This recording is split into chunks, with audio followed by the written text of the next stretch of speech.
Hello and welcome to Cheshire Audio. Now today I'm actually doing a conventional review. This isn't albums or things I don't like or retro reviews. This is a new product review, which I just kind of needed to get back to really. I've been lent a couple of items from a company called Atoll IN100, which are a French electronics brand, which I'd kind of vaguely heard of.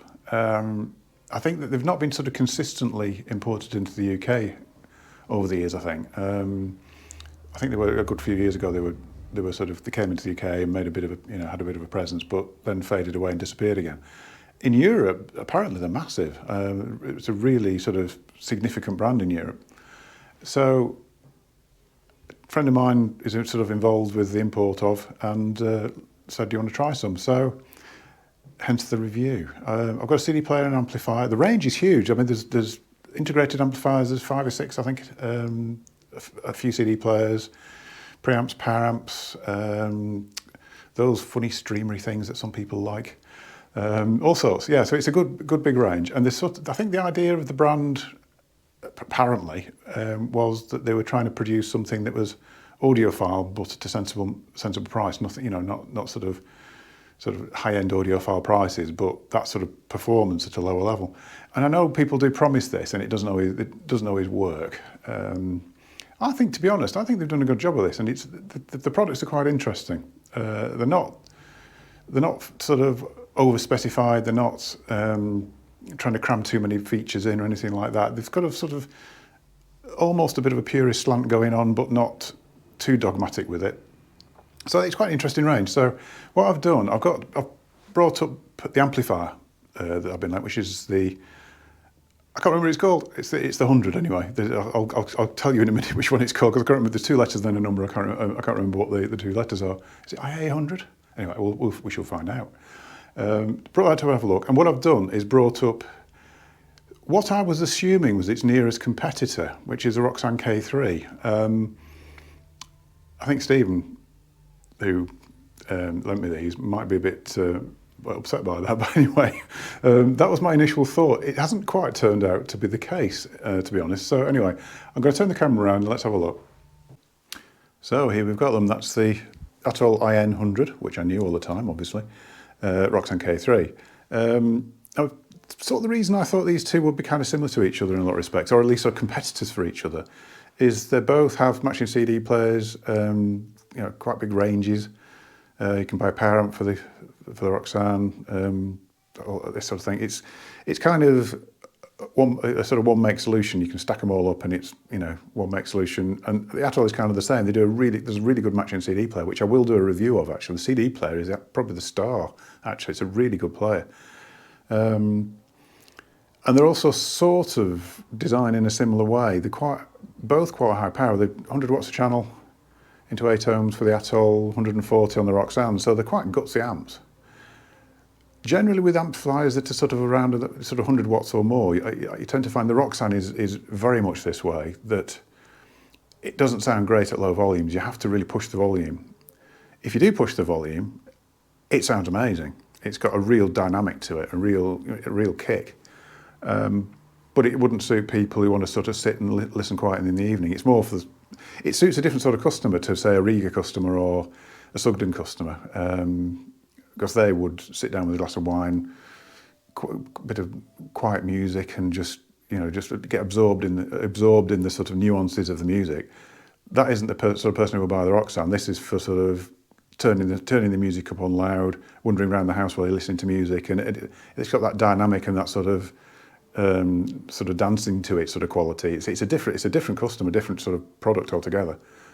The Atoll, interestingly, even though it's quite high powered, kind of bridges the gap a little bit. It's got quite a kick to it.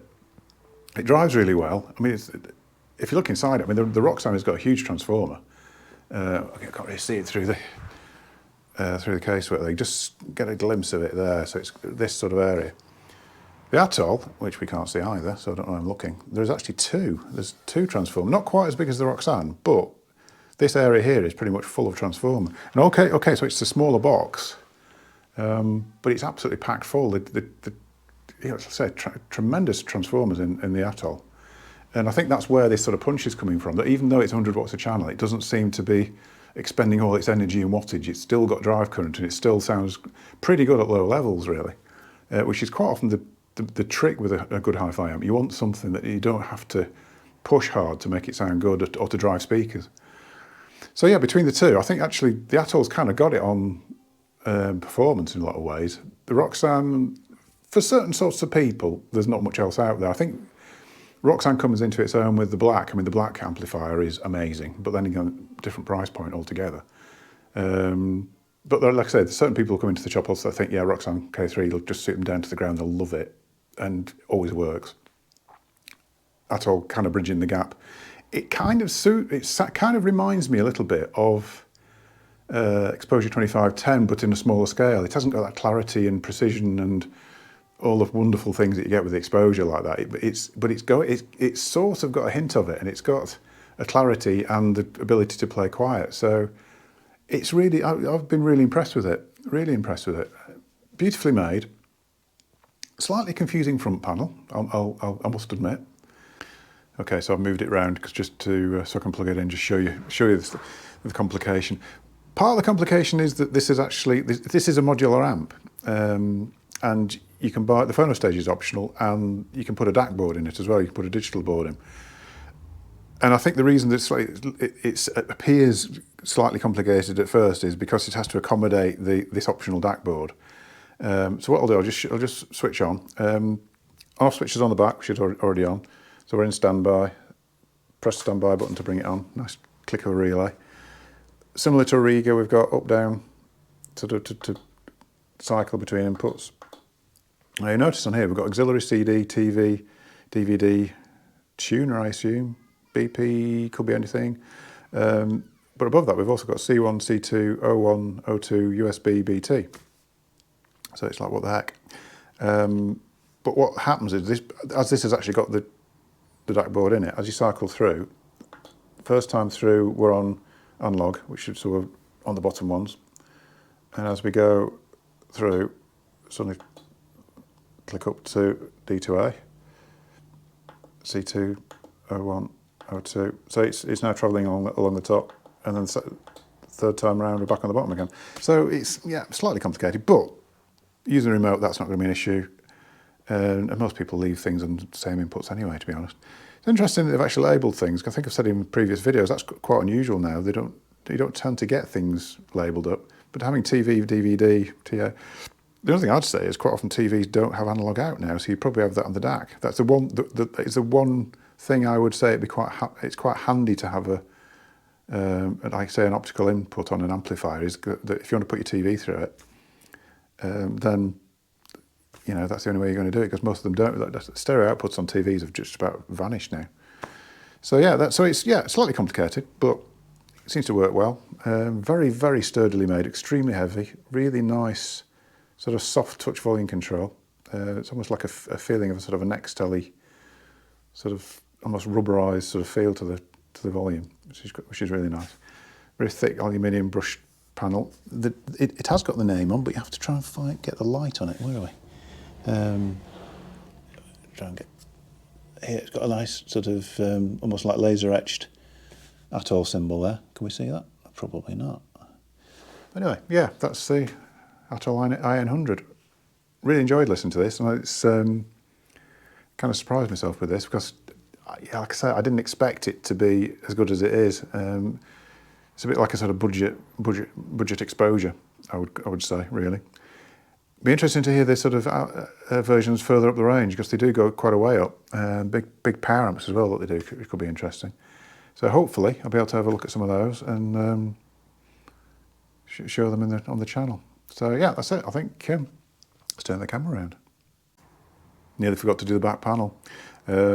Just running through the inputs on the back of the analog. We've got an auxiliary. That's where your phono stage would go, the card. So it's either one or the other. CD, tuner, DVD, tape input, bypass, and preamp, 2 preamp outs. So you could run a couple of power amps on it if you wanted to. The digital board sits up at the top of here, so this is where all the sockets are. We've got a couple of coax, a couple of optical, and USB. Now, don't ask me if that's the USB that people would want. I don't know. I'm not doing much with the digital.